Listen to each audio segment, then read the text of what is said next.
Wonderful. Right, now I'm going to introduce our speakers in just a moment. I will give them a warning that we'll be sticking to times and they might get some gentle nudges along the way. But to kick us off,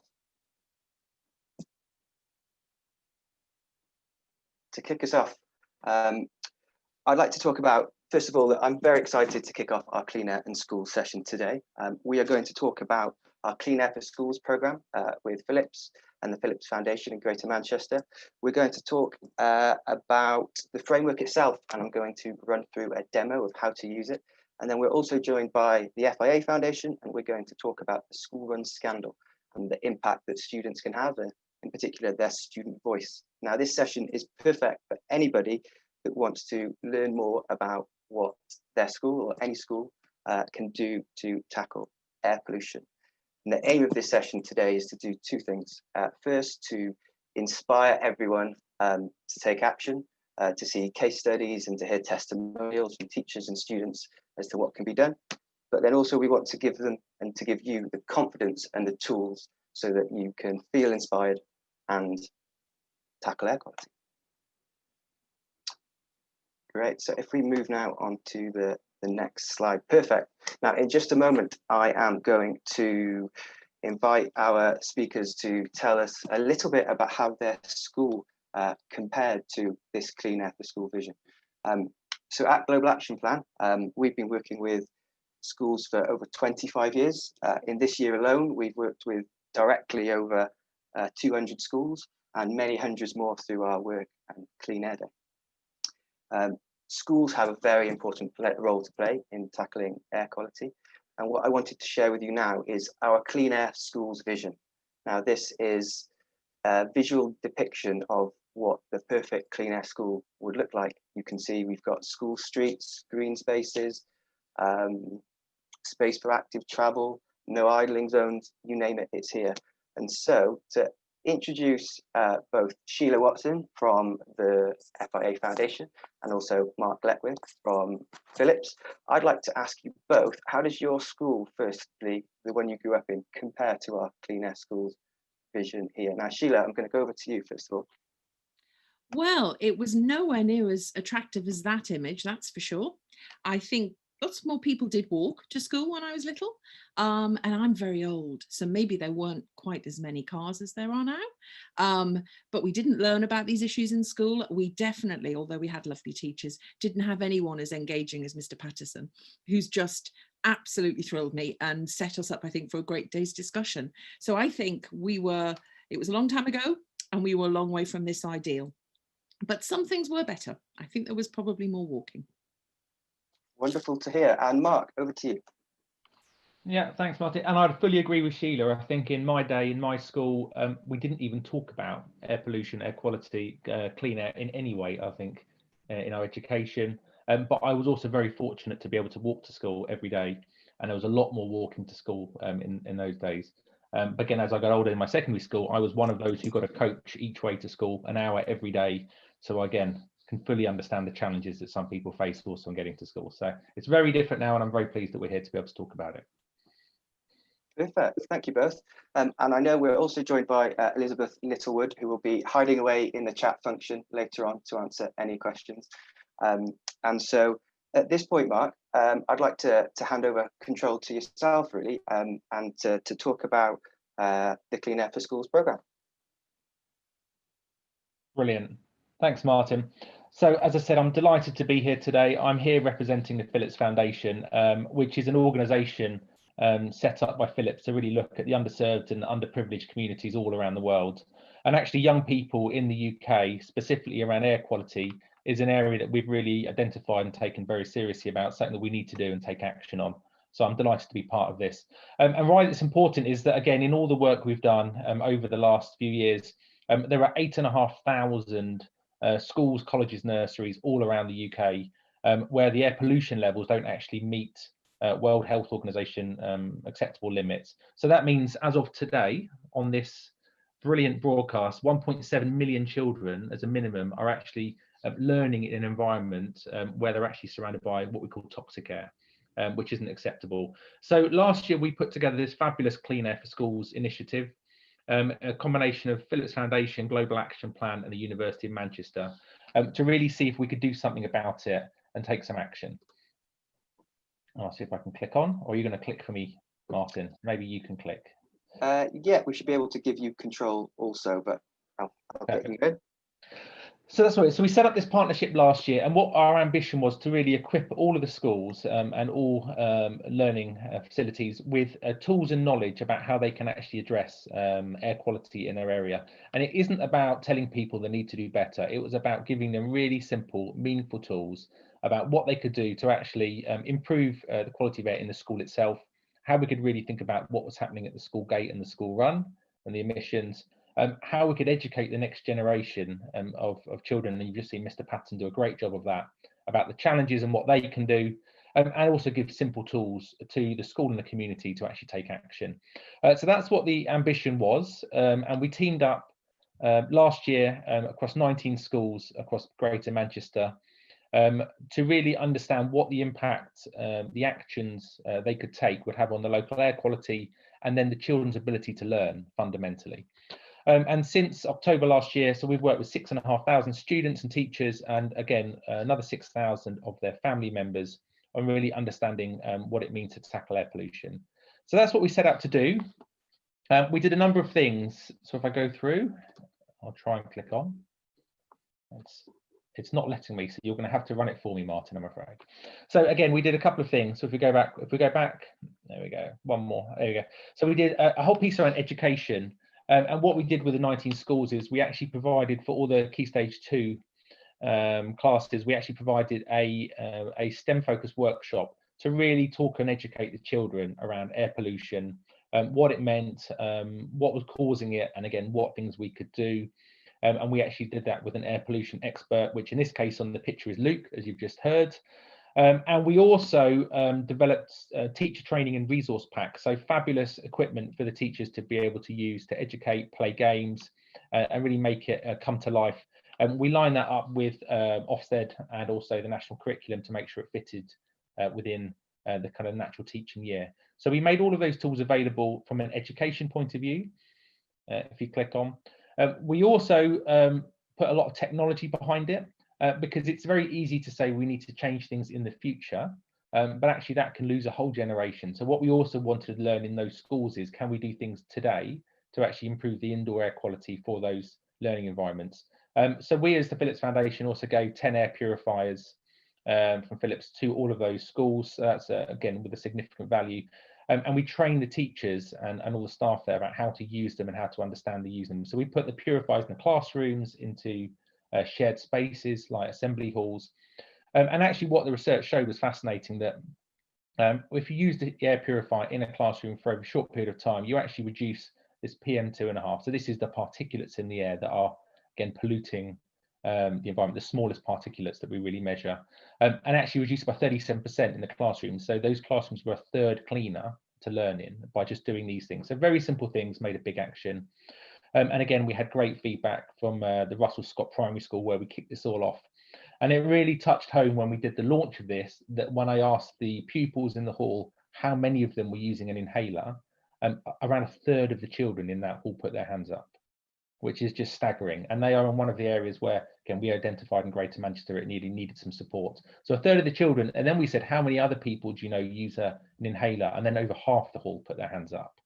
So a clear call for action and a need to do something immediately. So we put the education out there, we put the technology in there, and then with the University of Manchester, we ran this research. And what's really interesting in the research is that we really identified something we knew, that children are particularly vulnerable to the impact of air pollution, both on their health, but also on their learning. So from a health point of view, what we really understood was that actually, if we could reduce air pollution by 50%, there would be half as many children having lung function issues around the country, which sounds logical, but again, is fairly shocking to see what we can do. So there's obviously a clear action we need to do for the health of these children, to get all of these children off inhalers where we can. But also the modelling was very interesting around learning. And what we actually learned with learning is that if we could reduce air pollution levels by only 20%, it would actually improve the ability to learn by 6%, which is the equivalent of 1 month's extra learning per year. So if you put that in context, so for 20% reduction in air pollution, a child gets an extra 1 month's education every single curriculum year. It's just a staggering piece. And when we were actually in lockdown earlier this year, unfortunately, we saw the national levels drop by 40%. So what we're clear on is that getting to a 40% permanent reduction is probably unlikely. But we think that actually a 20% sustained reduction in air pollution should be achievable if we actually take some of our new behaviours and our new activities and lots of the things we're developing in this framework to actually do that. And that would really make a big impact to children's learning, especially in those areas around the country where the air quality is so poor.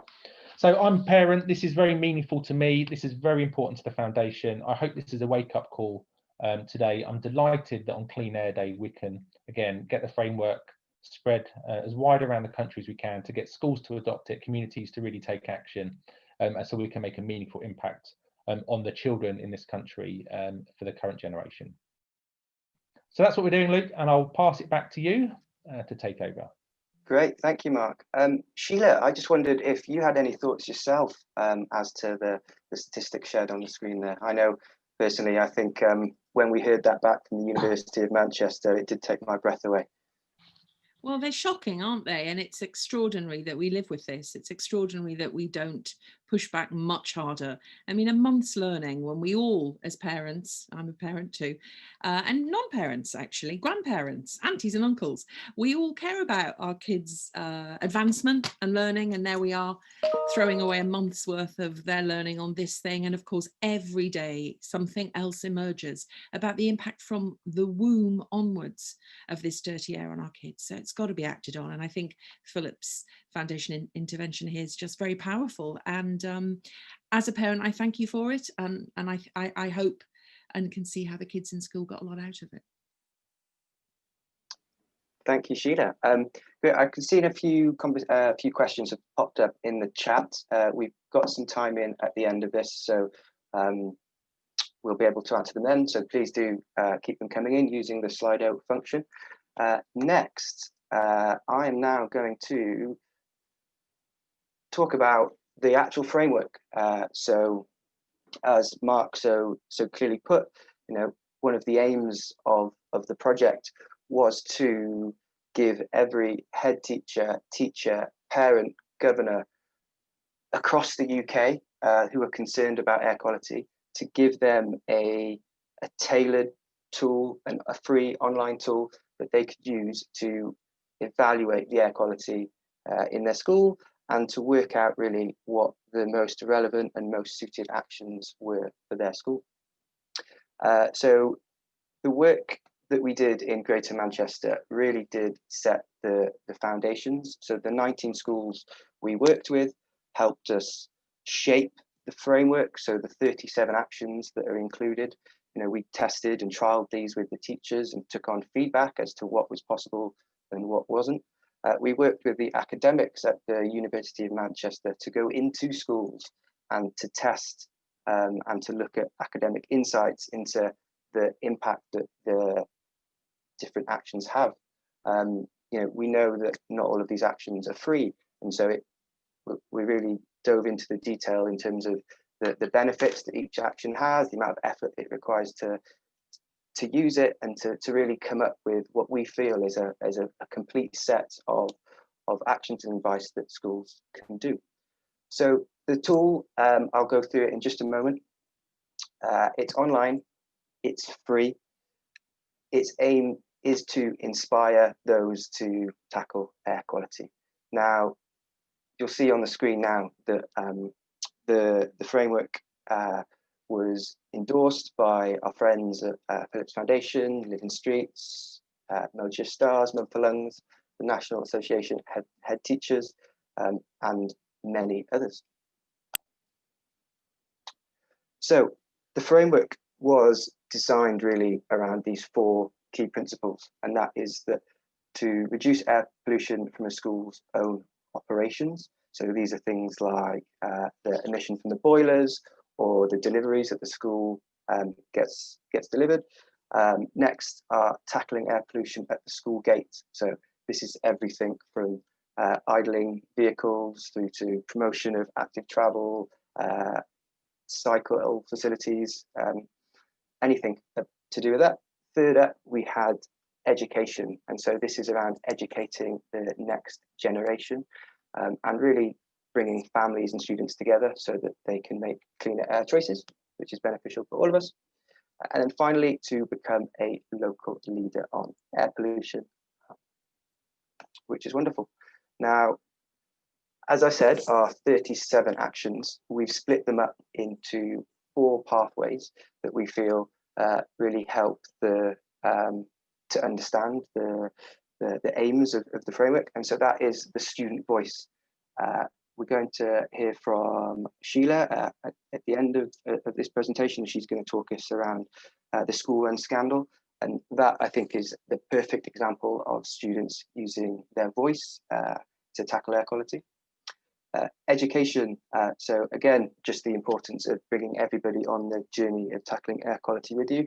Of course, there's a focus here on students and incorporate student learning, but it's not to be forgotten of embracing teachers, but also the school community on the journey. Operations, as we've said, what's going on in the school, and then the school gates. You know, we felt this deserved its own category because the school gates is definitely a large share of our actions and what people can do to tackle air quality. As I said before, all of our actions, they're split up in terms of the amount of effort that's needed for them, the costs associated with them, but also the amount of time it takes.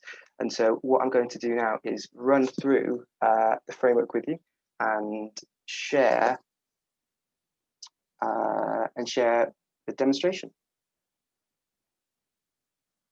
So over to Claire, if you could move it to my screen share, please, that would be great.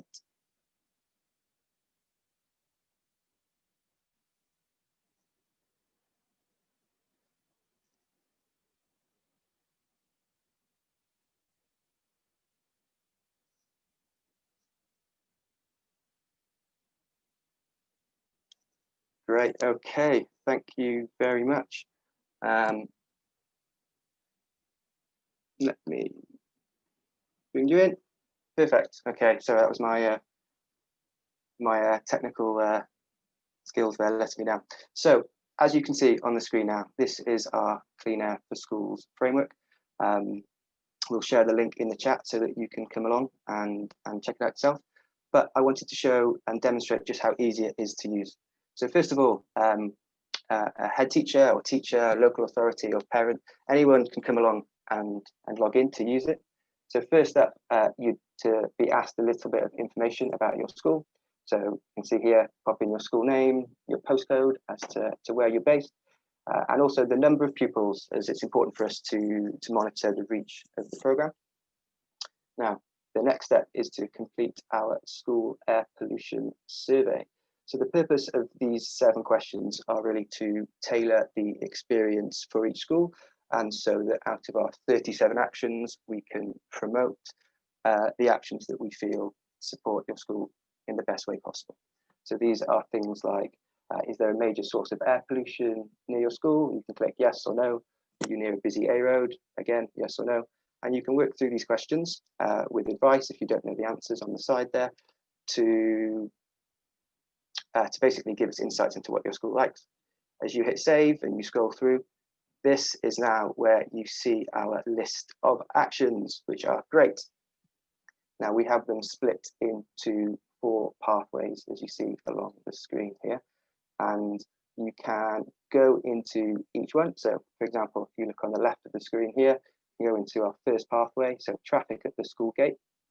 You can go through the actions and learn a little bit more about them. So implementing traffic restrictions, I can see here that it's 3 out of 3 for its impact on air quality. It's got a cost estimate from ourselves of 2 out of 3, and then an effort of 3 out of 3, because we understand that from a school's perspective, this might take a little bit more time than some of the other ones. As you click on read more, you can see some of the suggestions we've got. So holding a play street, closing the road outside schools to cars permanently, or organising a car-free day.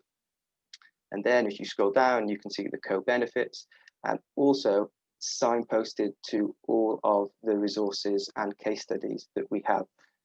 Now, our friends that have endorsed this program, as well as our own, this is where we've really scanned across the internet and looked for the most relevant resources we have and to signpost you then to here. So you can hide that, finish through, and now you can add all of these actions to your action plan, or you can skip to say we've already done this. You also have the option at the top of clicking view all actions. So if you want to see what actions we've got all inclusive of the 37 and not just the ones that are incentivized for yourself, you can scroll through and tick them off as you go. Then once you scroll through, it brings you to your clean air action plan. And here at the bottom really are then the actions that you've selected, all brought into easily and digestible format. So it's very straightforward. We suggest it takes users about 10 to 15 minutes to fully engage with the framework and read through the questions and click on the relevant resources. But we feel this leaves the end user with a perfect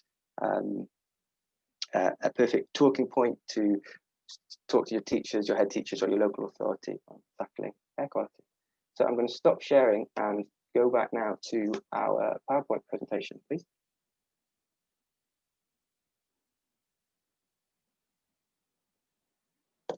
Excellent, thank you very much. And so we've just got up here now a screenshot of one of the clean air action plans, the one that I've done earlier in true Art Attack style. And now that wraps up the end of our Clean Air for Schools framework section of the presentation. And I think it ties in wonderfully well into the work we have done with Sheila Watson, Director of the FIE Foundation, called the School Run Scandal. So Sheila, I'm going to now hand over to you, if that's all right. Yes, that's fine, Martin. Thank you so much. That's a really inspiring piece of kit that you've got there. I think that will be very welcome, and I hope it will be very welcome to people looking to take action in this area. So hello, everybody. I'm Sheila Watson. I'm actually the Deputy Director of the FIE Foundation, but thank you for the promotion there, Martin. It's long overdue, obviously.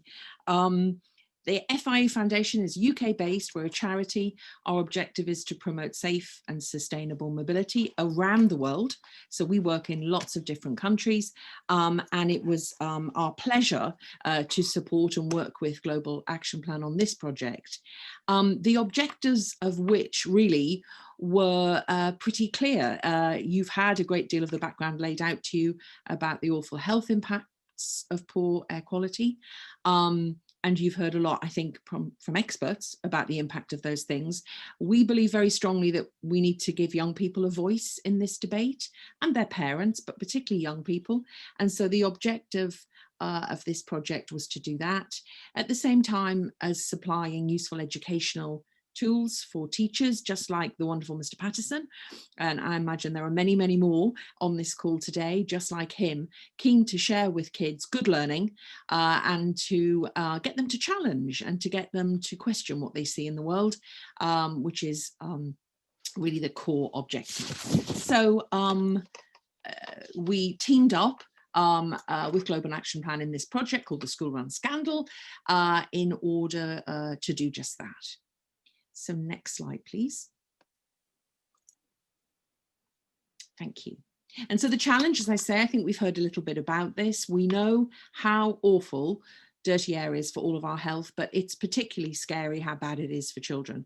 And it's bad because it creates problems in their childhood, which will have potentially lifelong impacts, not just obvious health issues such as asthma, but also even now it is becoming clear around their ability to learn and other developmental issues. Alongside that, we also know that we have a big UK manufacturing industry, a big global manufacturing industry around vehicles, not just cars, but vehicles more generally. And that those vehicles are actually responsible for about 80% of the problem pollution that we're thinking and talking about today. But that they make, as an industry, a huge contribution to the economy, and a lot of jobs are in this sector. So it's not an easy discussion to have sometimes about how we improve that sector, but it's a discussion which is happening, and it's very important to say as well, there are many new jobs to be had in the new technologies and many aspects of our industry which are leading those technologies. So that's the second consideration in a way within this discussion.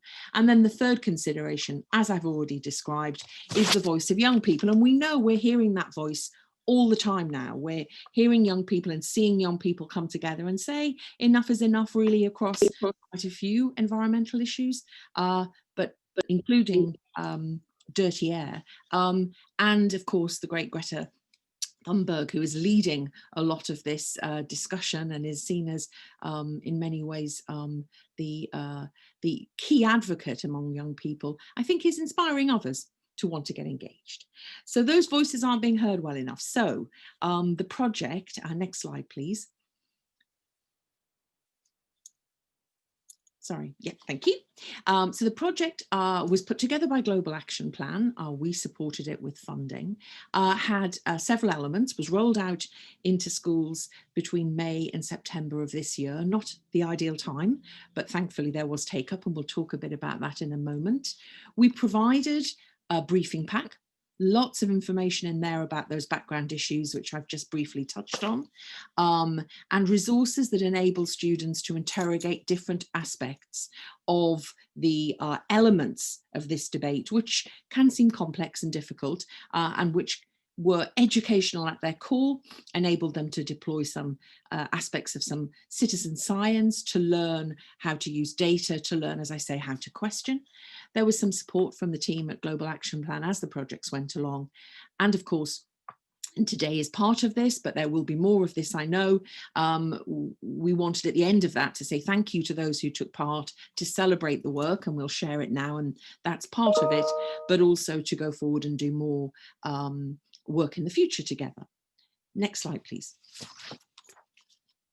So we had 4 schools which took part in the School Run Scandal work, and coming out of this project there were several outputs we'll talk a little bit more specifically about, because they won't mean much to you just on this list, but there was a really quite reasonable response, but we certainly would want and encourage others to use this resource in the future. And I should say now this resource will be added to a resource, a toolkit which we at the Foundation host, which is globally focused, is the Child Health Initiative Toolkit, and it contains materials rather like the ones Martin just shared, which are there to support people trying to take action in this area. Next slide, please.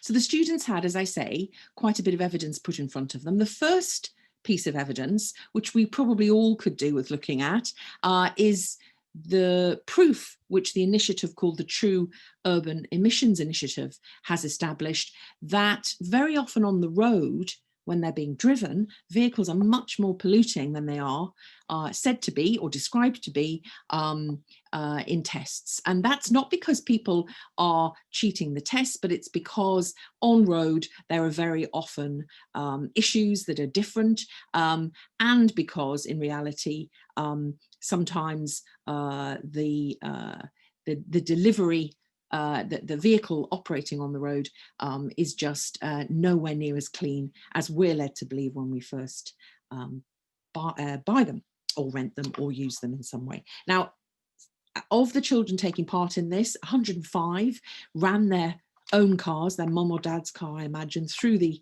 True Initiative website, and anyone can do this. You can find it at www.trueinitiative.org, and you put your make of your car in. It's really very like what Martin just did.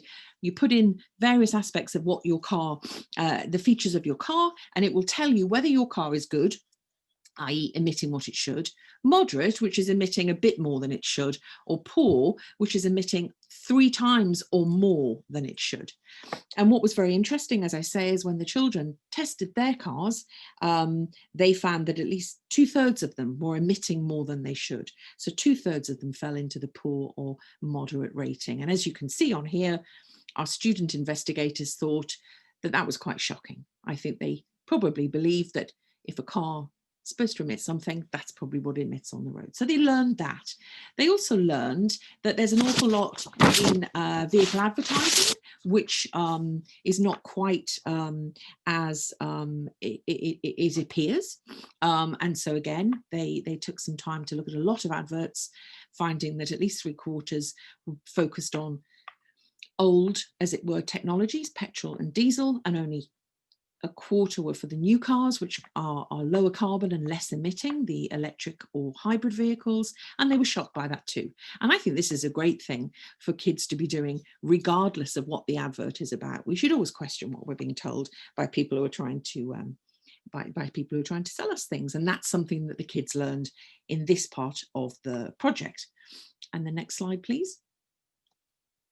And then finally, they learned a little bit about some of the work and the other activities which are happening in the field, and what many other organisations, in this case Sustrans, are saying about the extent to which people want to see this change. And we learned from this project just how many children in this cohort were shocked by what they found out about real emissions, were shocked when they really thought about adverts for vehicles by how few really were saying anything to promote the new types of mobility, and also I think in many ways were encouraged by that into feeling they wanted to have their voice heard. And so very many of the students then took up the idea of writing to vehicle manufacturers to challenge them on some of these issues. So really getting their voice heard.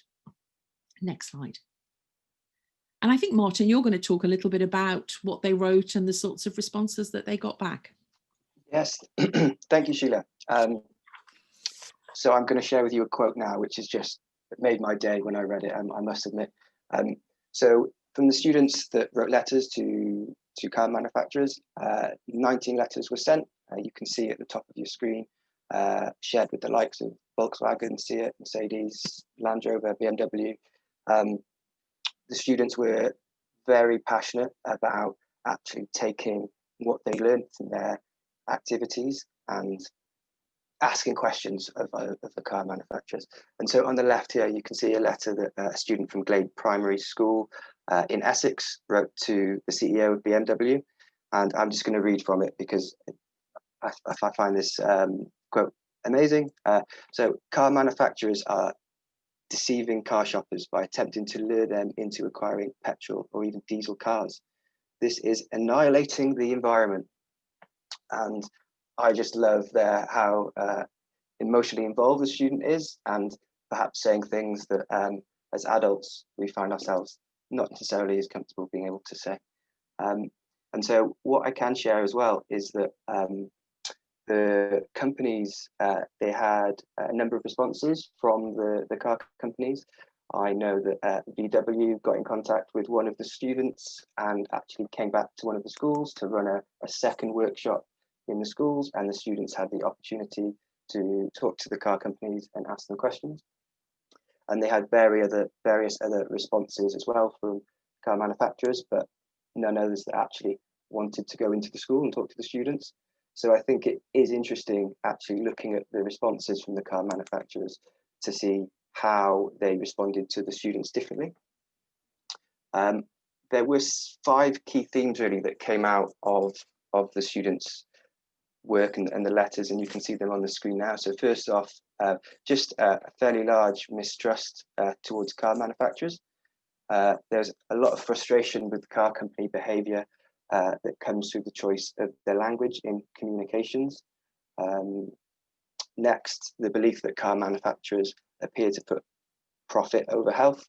Now, we did provide evidence to the students, but it was very much encouraging them to go out and to kind of in true investigative style to do their own research.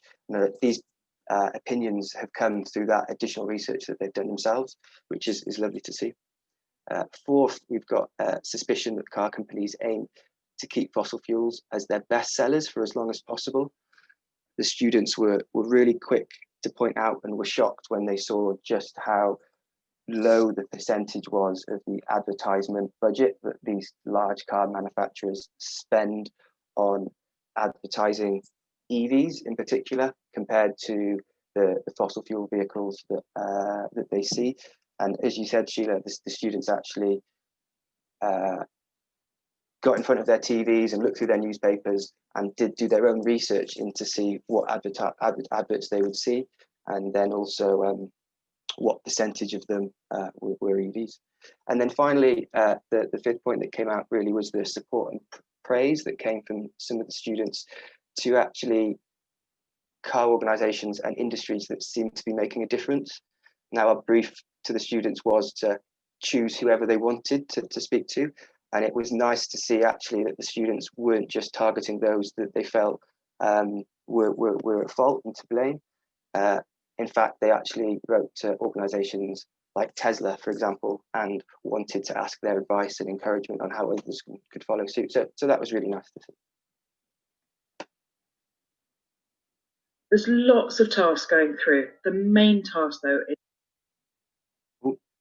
Right, okay, what I'm going to do now is share with you a video from one of our teachers at a school in Balham, who, because of the COVID lockdown across summer, the students were working remotely, but this teacher, Maria, her and her class did a wonderful job of writing letters, and I feel like the way Maria ended her presentation to her students was definitely worth sharing with you. So we're going to have a minute now of listening to Maria.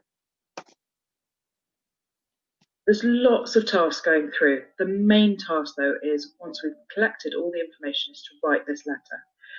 Please, please, please, if you're in school, Mrs. Hatcher will help you. If you are at home and you need some help, put a comment on the stream and I'm there to help you.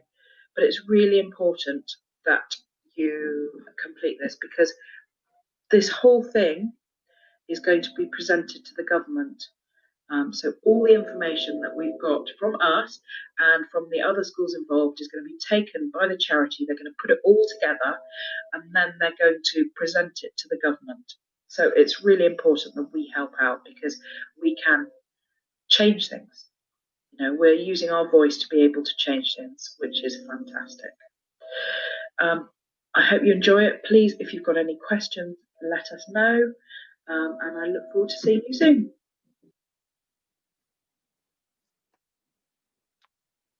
Wonderful. It's always nice to hear. Sheila, at this point, I'm going to invite you back, and really it'd be nice to hear what you think of Maria's address to the students there, but also any kind of final thoughts from the programme and why it stood out to you would be great.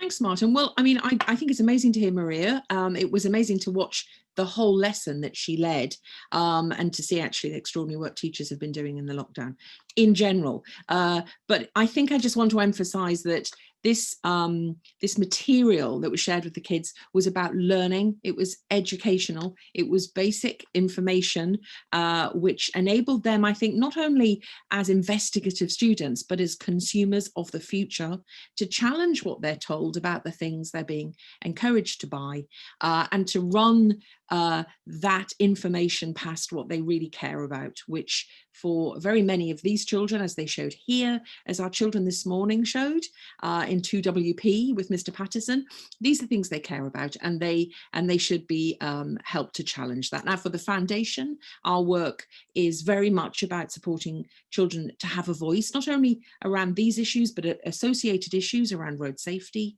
and other aspects of their journey to school and their time in school. So we're delighted that there was this response to the work. We'd love to see more response, and as I said, we'll share it further.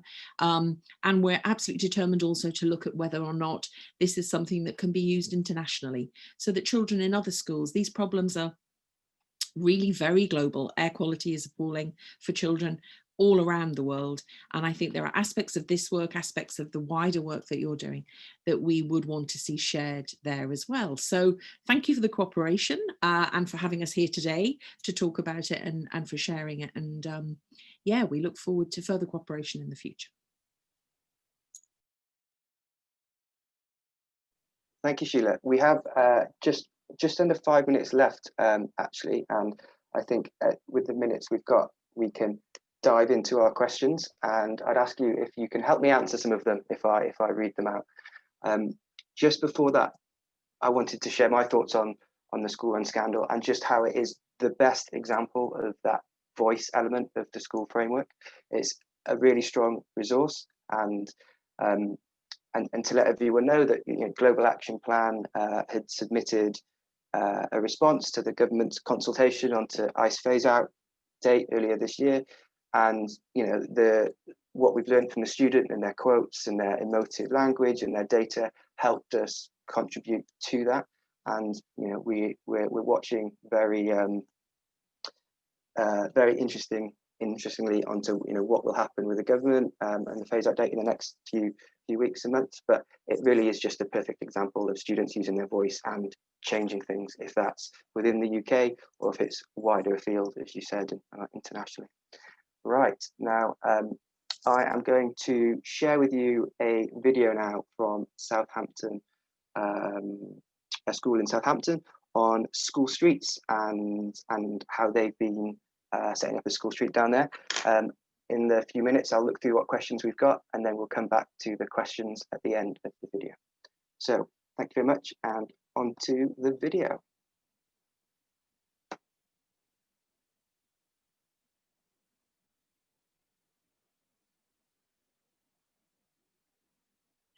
This is Shirley Junior School, and they applied for a school street just before the summer holidays because they were having problems with social distancing at the school gate.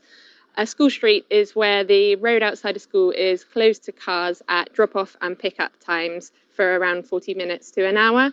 So normally you'll have cars coming up here and getting stuck, trying to turn around, and they've got nowhere to go. So this is always just nose to tail all the way up here. We made the decision to apply for a street closure to keep the children and the community safe. We only have one entrance in and out of the school, so we felt this was a really good way to provide a safe space for the parents to wait and the children to access the school safely. It's been wonderful to see how calmly the children have been able to go about their business, arriving at school and coming out at the end of the day. And the residents have enjoyed it too. We've had lots of comments from residents about how nice it is to have cleaner air and to have a quieter atmosphere around the school. Great, wonderful to see. Now, Sheila, I've just had a look at some of the questions, and in the minute or so we've got left, one that comes out in particular is, how do you suggest we engage schools in the clean air agenda when they are short on time and resource with additional pressure from implementing COVID measures? Now I can go first, and then it would be good to hear yourself. So I think everything we've done and do at Global Action Plan is designed to make life easier for schools. We don't see it as additional work. All of our resources are designed to complement the curriculum, and also everything's free and simple and easy to use. And I think the co-benefits of not just talking about air quality, but talking about things that link well to mental health and reinforcing the letter writing from students and just generally tying in well. I know with additional pressure from school streets, with additional pressure from social distancing, school streets is actually a really good solution to having more space at the school gates. Over to you, Sheila.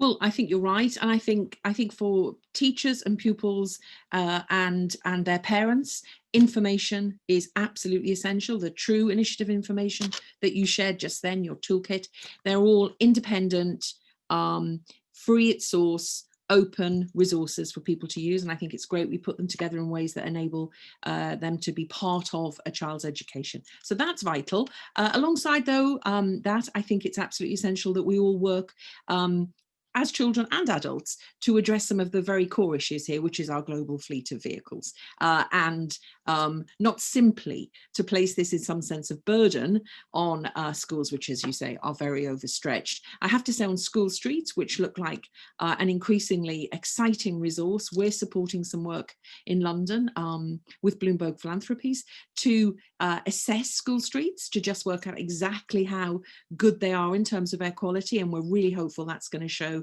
that they're a great idea and that therefore more people will do them. So I think we have to support teachers. I think we have to support parents and kids to know what's really happening and to challenge. And I think we have to act on the sources. And that's a lot of governments nationally and globally. Perfect. Well, thank you for summarising that up. We will get back to the questions where possible later in the day. Thank you very much. And now I'll hand over to Luke.